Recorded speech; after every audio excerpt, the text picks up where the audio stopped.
A Perfect Circle, Eat the Elephant, 12 tracks, 57 minutes, fourth studio album for the US 4-piece, their first in 14 years. Released April 2018 via BMG.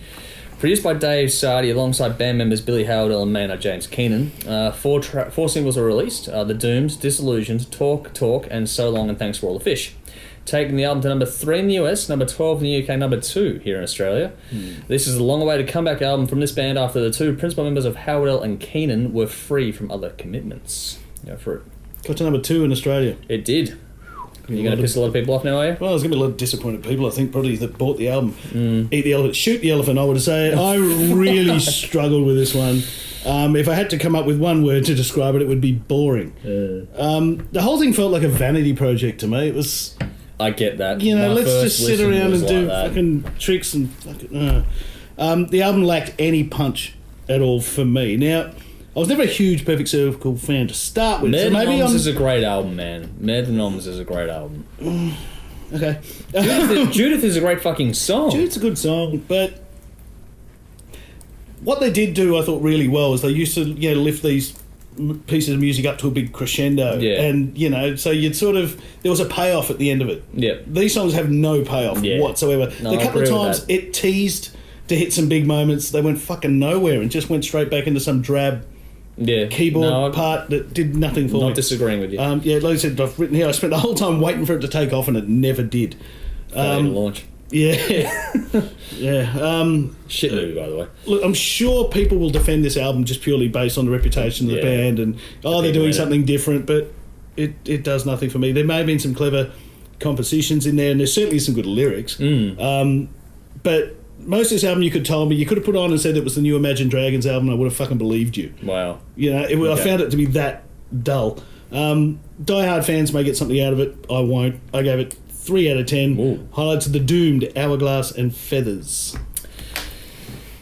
Well, clearly it's been a while. Now you're going to get lynched. And they have progressively gone softer over the years, but this is certainly no Mare de Noms, which is an album that I do love. I do love that first album.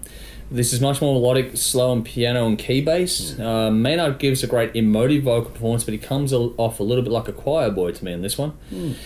If you're looking for power chords, there are very, very few of those. This is much more about soundscape, and the guitar is used to that effect more in this case. There are some cool riff-like bits, but they've gone all in on art and atmosphere. It's a self-indulgent release, this one. To that end, it's a beautiful listen, like just sonically and composition-wise. The production has loads of space and captures everything really well. The attitude in this comes from the drumming. The drumming was pretty cool on this one. Now, I had to give it a few listens to really get my head around this. It didn't grab me at all to start with. My first listen was like, this is fucking boring. It's a plotter and a half. On your first listen, this is not going to get your attention. Maynard is never ever short of something to say, and this album is no different in that regard. The lyrics and performance are all loaded with intent and meaning. It's very observational. There's just simply none of his trademark aggression that you expect from even at any point. He's just singing, and it's just, okay, it's nice, but that's all it is. Again, lots of social commentary, intense emotional themes in the lyrics as well. Tracks like The Doomed throw back a little bit to the earlier stuff, which is probably why you picked it as a standout. Only for... briefly. like for 30 seconds out of 4.5 minutes. You get moments here like that which break things up with a little bit more solidity, but it's moments in songs, not entire songs. But anyone that can throw in a Douglas Adams reference and make it work well will get points for me with that. And there are some good hooks and harmonies in it. There are memorable parts to this.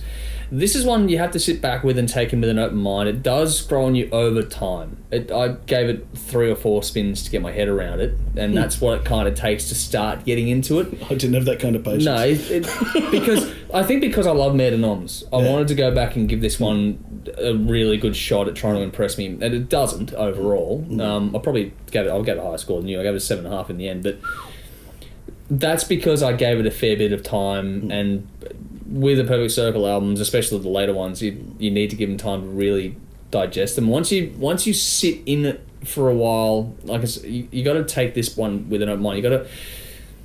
It does plod, but it is a beautiful piece of work. But that's what feels like a vanity project. Yeah, and I understand completely where you're coming from. I'm not disagreeing with your idea and your sentiment in your review. I completely get it.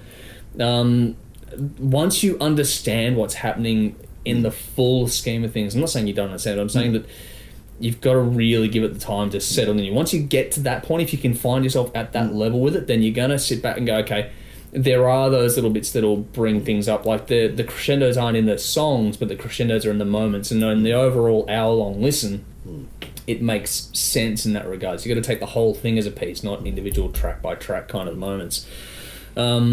There's lots of little things on this. Maynard's cadence and pronunciation is different on this one. There's some different moments in that.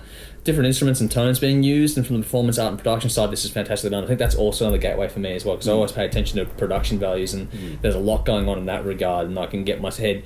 If the music isn't getting me, then I can pay attention to that, which is probably another gateway into it. So this is one for your audiophile kind of people that enjoy this one. For all the talk of the lack of balls per se, which there is, there's no denying that. They're there, but it's a more mature expression in moments, like I was saying before. It does come through in that regard. It's not in your face. It's meant to complement things as opposed to being a focus point, and which is, I think, the detraction overall from previous records where they were more of a focus point. And this one, they're not there in that regard. It adds to the depth of the album the way it flows. This one does honestly grow on you, even though it won't grab you from the start. It will not grab you from the start. It's worth persisting with, in my opinion, but that's, again, from a fan. If you're not a fan overall of the band, you're not going to enjoy this one. You're going to put it in straight away. There was some nice syncopation in it as well.